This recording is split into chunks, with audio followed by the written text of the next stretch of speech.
Hello student. देखिए, आज हम बीबीए थर्ड सेमेस्टर का यूनिट 1 लेकर आए हैं इंडियन इकोनॉमी में। तो हमारा जो यूनिट 1 है वो है व्हाट इज़ इकोनॉमी। तो इकोनॉमी जानने से पहले हम ये देख लेते हैं कि इकोनॉमिक्स होती क्या है। इकोनॉमिक्स साइंस होती है, आर्ट होती है या क्या होती है। तो ये कह रहे हैं there is a controversy regarding the nature of economics. Some economist considered it as a science while other as a art. ये कह रहे हैं कि इसमें कंट्रोवर्सी है कि कुछ अर्थशास्त्री जो हैं वो इकोनॉमिक्स को एक साइंस मानते हैं, जबकि बाकी जो है वो आर्ट मानते हैं। Economics has systematic study as consumption is the first and last activity in economics. ये कह रहे हैं कि जो एक इकोनॉमिक है सिस्टमेटिक स्टडी है, जैसे कि कंजम्पशन यानी कि जो उपभोग होता है, ये सबसे पहली और आखिरी एक्टिविटी है इकोनॉमिक्स में। Consumption is beginning and end of all activities. Consumption भी होता है कि कंजम्पशन के कारण ही किसी भी एक्टिविटी की बिगिनिंग होती है और एंड भी उसी से होता है। It is proved with an example of thirsty person. एक जो पर्सन है जो थर्स्टी है उसके एग्जाम्पल से हम समझा सकते हैं। To get water he perform productive activity of digging and the material used for the well. इस बता रहे हैं कि जब वो प्यासा है तो इसीलिए वो पानी पाने के लिए प्रोडक्टिव एक्टिविटी क्या करता है कि वो कुआं खोदता है। The first form of economic activities, ये सबसे पहली इकोनॉमिक एक्टिविटी है। Consumption, production, exchange, distribution and public finance. ये क्या है? कंजम्पशन यानी उपभोग, प्रोडक्शन यानी उत्पादन, एक्सचेंज यानी विनिमय, डिस्ट्रीब्यूशन यानी वितरण और पब्लिक फाइनेंस यानी लोक वित्त। Economics has certain laws that than the laws of other social sciences that are based on the basis of cause and effect. Economics के कुछ सर्टेन लॉ होते हैं जो जैसे कि अदर सोशल साइंस के होते हैं, और वो किस पर बेस होते हैं? कॉज एंड इफेक्ट पर, यानी कि कारण क्या है और उसका प्रभाव क्या है। On the basis of these features economics is classified as science. इन बेसिस पर ही हम कह सकते हैं कि इकोनॉमिक्स जो है वो साइंस है। अब अगला देख लेते हैं economics as a art. Economics को आर्ट के रूप में।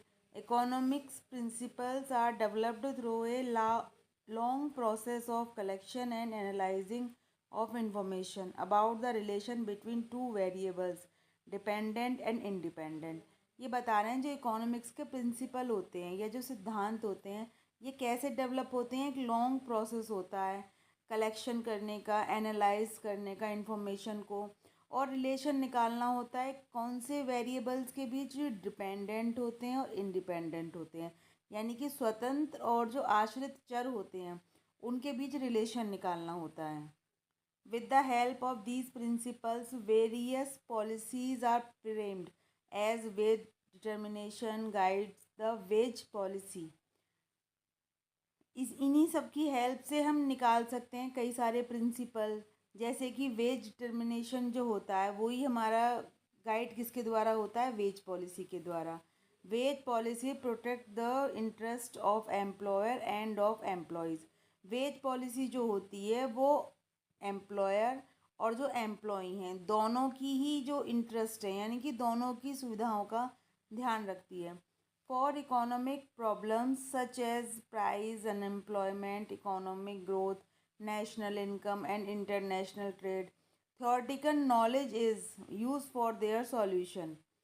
इकोनॉमिक प्रॉब्लम जो होती हैं जैसे कि कीमत, प्राइस, अनएम्प्लॉयमेंट, बेरोज़गारी, इकोनॉमिक ग्रोथ यानी कि आर्थिक वृद्धि, नेशनल इनकम यानी राष्ट्रीय आय, और इंटरनेशनल ट्रेड यानी कि अंतर्राष्ट्रीय व्यापार, तो इनके लिए हमें थॉरिटिकल नॉलेज चाहिए होती है ताकि हम उसका सॉल्यूशन निकाल सकें।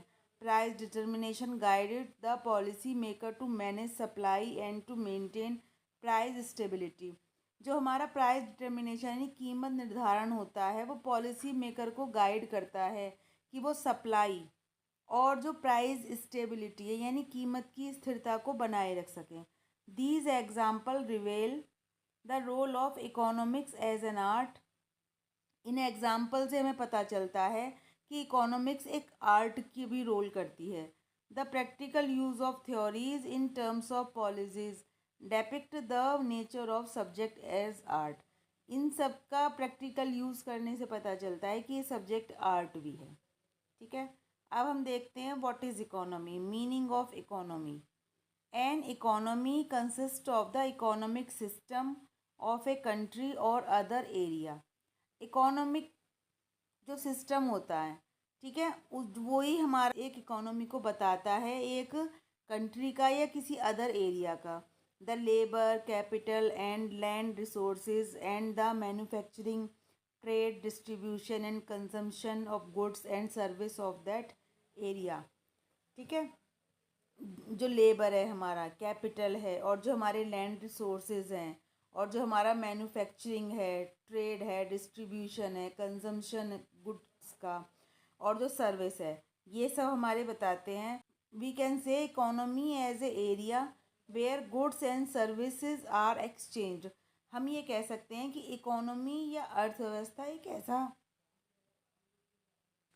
ऐसा एरिया होता है जहाँ पर गुड्स और सर्विसेज का एक्सचेंज होता है, यानी कि जो वस्तुएं हैं और सेवाएं हैं आपस में विनिमय करती हैं, आपस में एक्सचेंज होती हैं।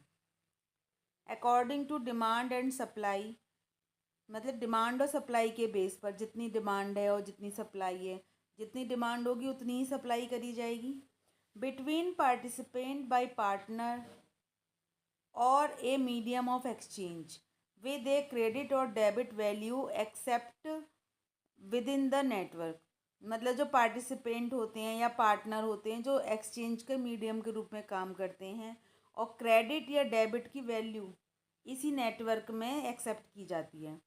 ए given economy is the result of a process that involves its technological evolution.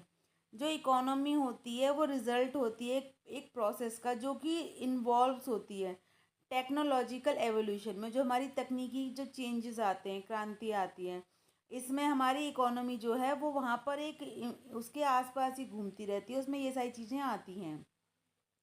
An economy is a collective term comprising of economic units, activities and performance of agriculturists, businessmen, households, consumers and producers, resources allocation and their optimum use for further growth of resources।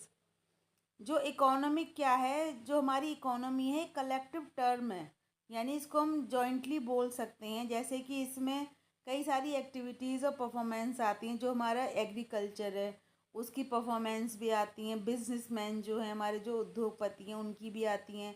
House hold यानी घरेलू क्षेत्र है, consumer यानी उपभोक्ता, producer यानी उत्पादक, resources allocation यानी कि जो भी हमारे पास रिसोर्सेज हैं उनका हम एलोकेशन किस प्रकार से कर रहे हैं, यानी कि जो भी हमारे साधन हैं उनको हम किस प्रकार से लगा रहे हैं, और उनका ऑप्टिमम यूज़ हो, यानी कि उनका हम अधिकतम यूज़ कर सकें, ताकि जो रिसोर्सेज हैं वो ख़त्म ना हो जाएं, वो आगे भी बढ़ सकें। ठीक है, अब देखिए टाइप्स ऑफ इकोनॉमी। देखिए शॉर्ट में अगर हम कहते हैं तो इकोनॉमी क्या होता है। इकोनॉमी एक ऐसा एरिया होता है जहाँ पर सारी इकोनॉमिक एक्टिविटीज़ होती हैं। अब ये इकोनॉमिक एक्टिविटीज़ क्या होती हैं, वो सभी एक्टिविटीज़ जिसमें मनी का रोल होता है या जो मनी के लिए की जाती हैं वो इकोनॉमिक एक्टिविटीज़ कहलाती हैं। तो शॉर्ट में हम कह सकते हैं इकोनॉमी वो होती है जहाँ पर इकोनॉमिक एक्टिविटीज़ होती हैं। अब देखिए टाइप्स क्या क्या हैं। सबसे पहला डेवलप्ड, डेवलप्ड यानी विकसित। The developed economy is having optimum use of resources but also possesses the stage of growth of resources। Developed economy वो होती है जहाँ पर जितने भी रिसोर्सेज हैं उनका ऑप्टिमम यूज़ किया जाता है, लेकिन जो रिसोर्सेज की ग्रोथ है उसका भी ध्यान रखा जाता है। It faces the problem of maintaining the growth rate of economy. लेकिन ये जो डेवलप्ड इकोनॉमी है ये प्रॉब्लम इसमें ये रहती है कि यहाँ इकोनॉमी की ग्रोथ को बनाए रखने में इनको प्रॉब्लम आती है। Underdeveloped, this economy is faced with the problem of underutilization. Underdeveloped जो होती है यानी अल्प विकसित जो होती है, ये इकोनॉमी क्या फेस करती है, अंडर यूटिलाइजेशन। जो हमारे रिसोर्सेज हैं उनका प्रॉपर यूज़ नहीं हो रहा होता है। It has the problem of low rate of capital formation, low productivity and old technology।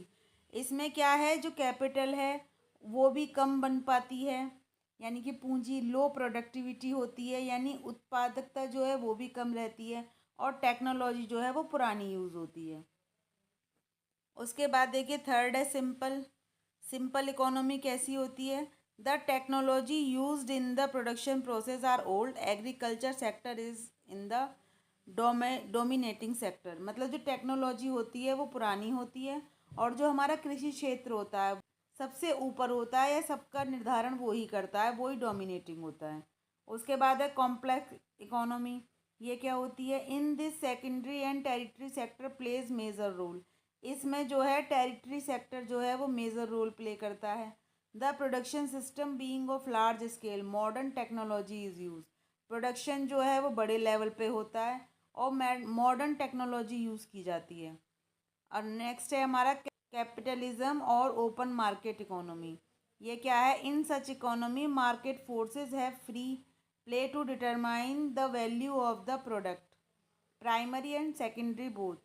Role of capital at large scale and human accept get secondary place. Human aspect get secondary place. इस economy में जो है market जो forces होते हैं, यानी बाजार के जो बल होते हैं वो फ्री होते हैं। वो क्या डिटरमाइन करने के लिए फ्री होते हैं? जो भी प्रोडक्ट है उसकी वैल्यू को, उसकी कीमत को निर्धारण करने के लिए मार्केट फोर्सेस जो हैं वही करते हैं। और कैपिटल का रोल जो है वो बड़े स्केल पर होता है, और जो ह्यूमन एस्पेक्ट है, यानी कि जो हमारे हम लोगों के कल्याण की बातें हैं या जो मानव होता है उसको सेकेंडरी रखा जाता है। उसके बाद है देखिए सोशलिस्ट, कलेक्टिव ओनरशिप। ठीक है, सोशलिस्ट को बोलेंगे Samajwadi. The interest of common man has an upper hand in the allocation of resources. मतलब इसमें कॉमन मैन यानी कि जो आम आदमी होता है इसको सबसे पहले रखा जाता है, और जब रिसोर्सेज का एलोकेशन होता है तब भी इसको ऊपर रखा जाता है। These have collective ownership of resources and allocation of resources. इनकी जो है वो कलेक्टिव ओनरशिप होती है और रिसोर्सेज का एलोकेशन भी। इज़ इन पब्लिक इंटरेस्ट, तो पब्लिक इंटरेस्ट में यानी कि लोगों की भलाई को देख के ही सब काम किए जाते हैं। Decision are taken of macro level. Decisions जो होते हैं वो मैक्रो लेवल पे लिए जाते हैं। देखिए लास्ट है मिक्स्ड इकोनॉमी, यानी जिसमें कैपिटलिस्ट इकोनॉमी और जो है सोशलिस्ट मिक्स रहेगी उसमें मिक्स्ड इकोनॉमी कहते हैं। In this economy both sector public and private को एग्जिस्ट। इस इकोनॉमी में पब्लिक यानी कि जो हमारा सरकारी होता है, प्राइवेट यानी निजी, ये दोनों सेक्टर आते हैं for the welfare and benefit of both sector, ताकि दोनों ही सेक्टर का वेलफेयर हो सके। Government interferes in certain economic activity to regulate economic fluctuations and undertake heavy and important productive enterprises. Government जो होती है वो कई सारी इकोनॉमिक एक्टिविटीज़ को, इकोनॉमिक फ्लक्चुएशंस जो आते हैं मतलब उतार चढ़ाव जो आते रहते हैं उनको कंट्रोल करने के लिए गवर्नमेंट इसमें काफ़ी इंटरफेयर करती है, और वो कई सारे बड़े बड़े उद्योग लगाती है। तो देखिए ये हमारी इकोनॉमी थी। इसमें हमने इकोनॉमी क्या है वो भी बताया। सबसे पहले हमने बताया कि इकोनॉमिक्स क्या होती है, साइंस होती है कि आर्ट होती है, मतलब कला है कि विज्ञान है, इकोनॉमी क्या होती है, और उसके बाद इकोनॉमी के टाइप्स बता दिए। ठीक है, तो आई होप आपको ये वीडियो काफ़ी हेल्पफुल रहेगा। ये बीबीए थर्ड सेमेस्टर का फर्स्ट यूनिट का बताया हमने इंडियन इकोनॉमी के बारे में। नेक्स्ट में इससे हम आगे के पार्ट लेकर आएंगे, तो जो भी बीबीए के स्टूडेंट हैं उनके लिए काफ़ी हेल्पफुल है। तो इस वीडियो को प्लीज़ आप पूरा देखिए और अपने दोस्तों में भी इसको शेयर कीजिए, और ऐसे ही वीडियोस के लिए हमारे चैनल को सब्सक्राइब कीजिए, और हमें कमेंट करके बताइए कि आप और किस टाइप के वीडियोस चाहते हैं। Thanks for watching.